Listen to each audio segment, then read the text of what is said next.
నమస్తే అండి, నేను రజా. మీరు హోమ్ లోన్ తీసుకోవాలనుకుంటున్నారా? అయితే కొన్ని సీక్రెట్ విషయాలు అయితే ఈ వీడియోలో నేను చెప్పబోతున్నా. అవేంటనేది చూడండి.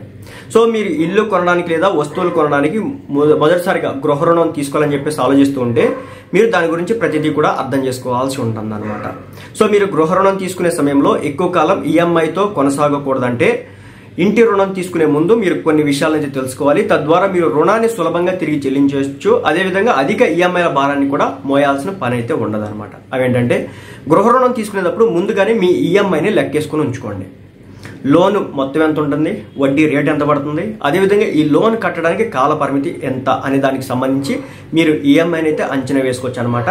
కాబట్టి ఆ విధంగా అంచనా వేసుకున్న తర్వాత మీరు నిర్ణయం తీసుకోవాల్సి ఉంటుంది. చాలా బ్యాంకులు ఇప్పటికే మీకు ఈఎంఐ వివరాలు అందించే, ఒకవేళ తీసుకోవాలనుకుంటే కనుక అందిస్తాయన్నమాట. సో నెలవారీ వాయిదాలు ఎంత అవుతాయో సులభంగా లెక్కేసుకోవచ్చు. ఇది మీ బడ్జెట్కు సరిపోతుందో లేదో నిర్ణయం తీసుకుంటే మంచిదన్నమాట. లేకపోతే కనుక అనేక రకాల ఇబ్బందులు వస్తాయి. అది పిల్లల ఎడ్యుకేషన్కి సంబంధించి కావచ్చు, అదేవిధంగా హెల్త్కి సంబంధించినటువంటి ఆరోగ్యానికి సంబంధించి ఎంతైతే పక్కన పెట్టుకుంటారో దాని విషయంలో కావచ్చు, అదేవిధంగా డే టు డే లైఫ్కి సంబంధించి కావచ్చు. సో చాలా ఇబ్బందులు వస్తాయి అనమాట. మనం ఒక లెక్కపత్రం లేకుండా ఈఎంఐ పెట్టేసుకుంటే మాత్రం చాలా స్ట్రగుల్ అవ్వాల్సి ఉంటుంది. నెక్స్ట్, రుణంలో ప్రధాన సమస్య వచ్చేసి వడ్డీ రేట్ అని చెప్పాలి. సో ఇంట్రెస్ట్ రేట్, ఇది మీ ఈఎంఐని పూర్తి స్థాయిలో ప్రభావితం అయితే చేస్తుంది. కాబట్టి గృహ రుణం తీసుకునే ముందు వివిధ బ్యాంకుల యొక్క వడ్డీ రేట్లు తెలుసుకోండి. అంటే ఒక్కొక్క బ్యాంకు ఒక్కోలా వడ్డీ రేటు కొంచెం తగ్గుతూ ఉంటుంది, అటు ఇటు అవుతూ ఉంటుంది. కాబట్టి ఏ బ్యాంకు మీకు తక్కువ రేటుకి వడ్డీ రేట్ ఇస్తుందో దాన్ని చూస్ చేసుకోవడం మంచిది. తద్వారా మీకు ఈఎంఐ తగ్గుతుంది. అదేవిధంగా రుణ వ్యవధి కూడా ఎక్కువైతే ఈఎంఐని కూడా తక్కువగా ఉంటుంది. కాబట్టి వడ్డీ రేటు ఎక్కువగా ఉన్నటువంటి బ్యాంకుల దృష్టికి వెళ్ళకండి. అందుకే మీ ఆర్థిక పరిస్థితిని దృష్టిలో ఉంచుకొని రుణ వ్యవధిని ఎంచుకోవాలి. స్వల్పకాలిక రుణాలపై వడ్డీ రేట్లు తక్కువగా ఉంటుంది, కానీ ఈఎంఐకి అయితే ఎక్కువగా ఉంటుంది. దీర్ఘకాలిక రుణాలపై ఈఎంఐ తక్కువగా ఉంటుంది, కానీ మీరు ఎక్కువ వడ్డీ చెల్లించాల్సి రావచ్చు. కాబట్టి గృహ రుణం తీసుకునే ముందు తప్పనిసరిగా ఈ ఈఎంఐ ఎంత పెట్టుకోవాలనే దానికి సంబంధించి చూసుకోవాల్సి ఉంటుంది. నెక్స్ట్ ఏంటంటే మీ ఆదాయం ఎంత, ప్రతి నెల మీరు ఎంత సంపాదిస్తారు, ఖర్చులు పోను ఎంత మిగులుతుంది అనే దానికి సంబంధించి మీరు ఇల్లు లోన్లో తీసుకోవాలనుకుంటే కనుక ముందే అంచనా వేసుకోవాలి. లోన్ ఈఎంఐ చెల్లించిన తర్వాత కూడా పొదుపు కోసం మీ దగ్గర తగినంత డబ్బు ఉందని నిర్ధారించుకోవాల్సిందే. ఎందుకంటే ఈఎంఐ కట్టిన తర్వాత కూడా మన దగ్గర ఒక మొత్తంలో డబ్బు ఉంది అని ఉంటే కనుక ఒక భరోసా అయితే ఉంటుంది అన్నమాట.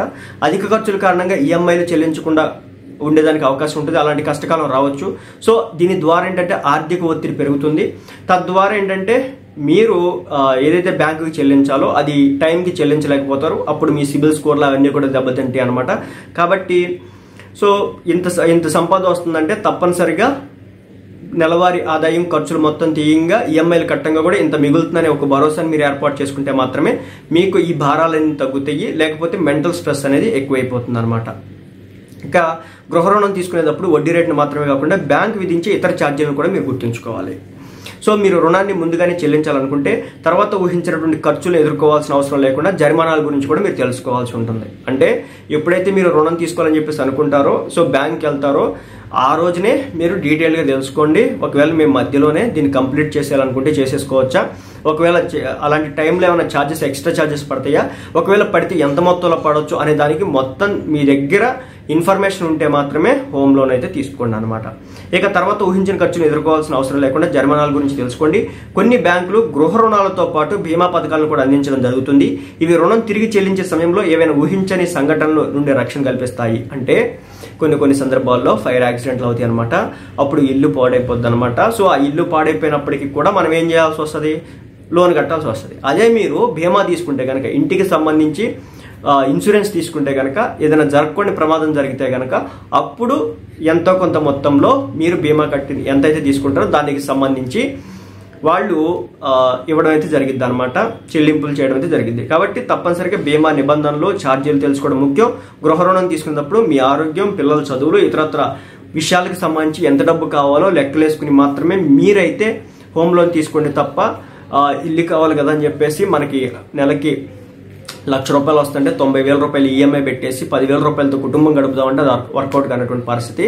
కాబట్టి తప్పనిసరిగా గుర్తుపెట్టుకోండి, ₹1,00,000 వస్తే 40,000 రూపాయలు ఈఎంఐ పెట్టుకొని మిగిలిన 60,000లో పిల్లల చదువులకి అని చెప్పేసి ఒక 20,000 పక్కన తీస్తే సో అక్కడికి 60,000 అవ్వగా ఇంకా 40,000 ఉంటాయి అనమాట. ఆ 40,000లో 20,000 కుటుంబాన్ని నడపడమో, ఒక 10,000 రెంటో, ఇంకో 10,000కి సంబంధించి హెల్త్ కోసం అని చెప్పేసి పక్కన పెట్టడము, ఈ విధంగా మనం అడ్జస్ట్ చేసుకోవాలన్నమాట. ఈ విధంగా చేయకపోతే నేనేదో పైకి చెప్పినా, కానీ ఏంటంటే ఇంకా చాలా పనులు అయితే ఉంటాయి. ఇంకా కొన్నిసార్లు ట్రిప్లు వేసుకోవాల్సి ఉంటుంది. ఏదైనా ఇంకొక కార్ ఏదైనా ఉంటే దానికి ఈఎంఐ ఉండొచ్చు, లేదంటే బైక్ ఉంటే బైకులకి ఇంకేదైనా ఉండొచ్చు, లేదంటే ఇంకా ఏదైనా వస్తువు కొంటే వాటికి ఈఎంఐలు ఉండొచ్చు. కాబట్టి వాటన్నిటిని మీరు లెక్కలేసుకున్న తర్వాత మాత్రమే ప్రొసీడ్ అవ్వండి తప్ప గుడ్డిగా వెళ్తే మాత్రం ఆ హోమ్ లోన్ కట్టలేక ఎందుకు తీసుకున్నాను రా ఇల్లు అని చెప్పేసి నరకయాతన పడాల్సి ఉంటుంది.